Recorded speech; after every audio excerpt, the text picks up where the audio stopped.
One of the criticisms I see the most in regards to Legend of Korra is in regards to the new team Avatar and how they come across as a discounted or worse version of the old team Avatar. And honestly, I think that's just a bit unfair. One character I want to talk about today who gets the most flack about this is Bolin and how he is considered a downgraded version of Sokka. And well, if anything, Bolin is just a new Ty Lee. Let me explain.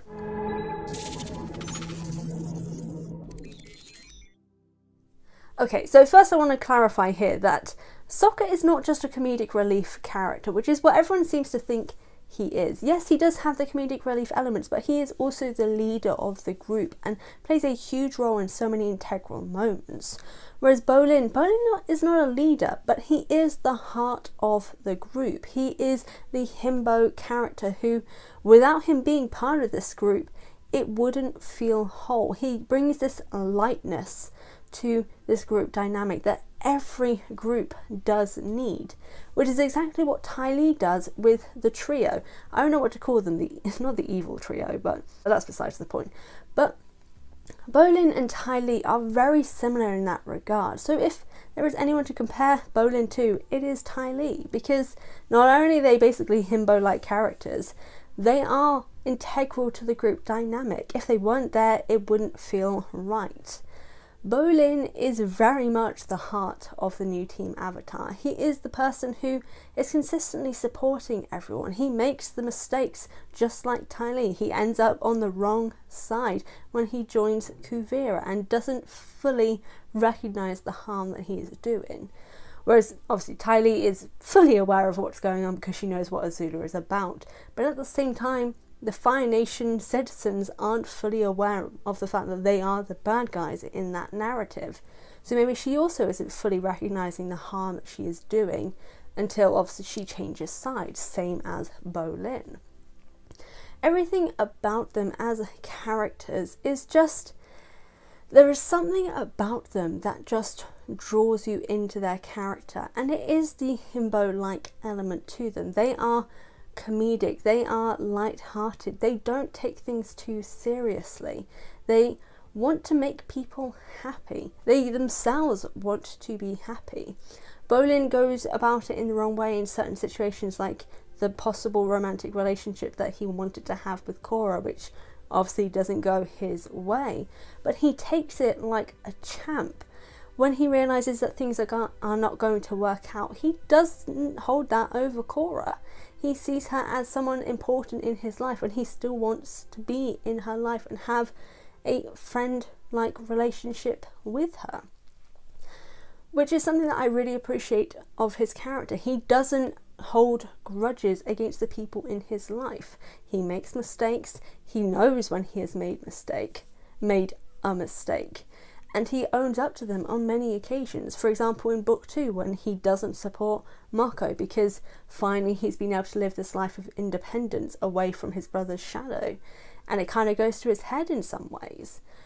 But even so, things like that about his character can be the sort of thing that we as an audience can recognise and identify with. He is an idiot, but a lovable one. He is someone who wants to be his own person, but doesn't always have the opportunity to do that. He is someone who wants to support his friends, who wants to help make the world a better place, as someone who grew up in the not so nice way of basically becoming an orphan, not even basically, becoming an orphan as a young child and having to look up to his brother to raise him. And he seemingly knows the sacrifices that his brother made and kind of wants to help make the world a better place. Not always going about it in the correct way, but wants to work and strive towards making it better. And Ty Lee is similar. Ty Lee sees the world through these happy glasses. I know that's not the best way to describe it. Even though the world that she is seeing it through is wrong to begin with, when she starts to realise that things are not right and ends up joining the Kyoshi Warriors, for example, by the end, her worldview has changed, but she has never changed her personality.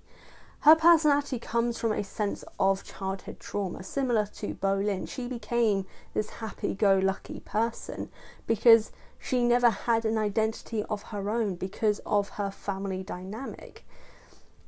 She had to find a way to become an individual. She had to find a way to overcome this trauma that she experienced as a child.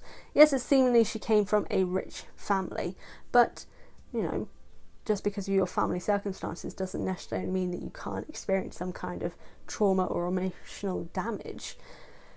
Even though their upbringings are very different, there is something similar about Bolin and Ty Lee's struggles with identity and being this kind of the glue that holds this group together. The moment that Ty Lee leaves, it's sort of like even though I know with the May situation that was sort of the nail into Azula's coffin, but I think when Ty Lee turned, that was the last straw. Ty Lee was the character that was holding everything together. If she'd been able to keep Ty Lee, I don't think she would have fallen apart.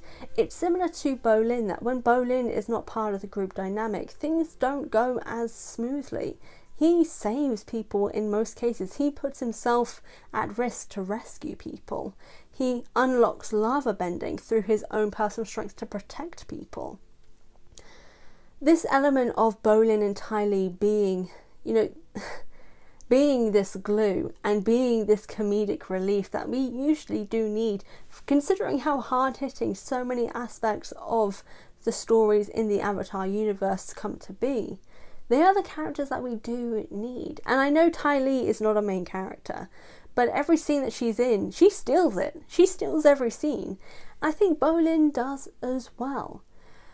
I hate every time that I hear that Bolin is a downgraded Sokka, because not only is it an insult to Sokka, it's an insult to Bolin, because Bolin is his own character. Though he does contain similarities to Ty Lee. Every character in Avatar, while they can have a reflection of someone to a previous season or books in the case of the Kyoshi novels, they are still their own individuals. Their stories are their own. And I think they deserve to be kind of appreciated in that way. I don't know. That's just something that I've been thinking about. I think Bolin and Ty Lee are similar. But Bolin on his own is a fantastic comedic character.